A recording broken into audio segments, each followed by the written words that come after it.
Para 'to sa mga taong pagod na. Pagod na sa judgment ng mundo. Pagod nang i-please ang ibang tao. Na kahit anong gawin mo, meron at meron pa rin silang masasabi. Nagmamagandang loob ka, pero tingin nila pakitang tao ka. Isang pagkakamali, nakalimutan lahat ng ginawa mong mabuti. Kasalanan mo noon, dala-dala nila hanggang ngayon. Oo, nakakapagod. Nakakapagod kung sa ibang tao ka nakafocus.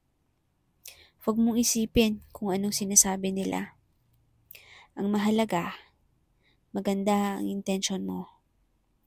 Ang mahalaga, nagbagong buhay ka at masaya ka na sa iyong mga ginagawa.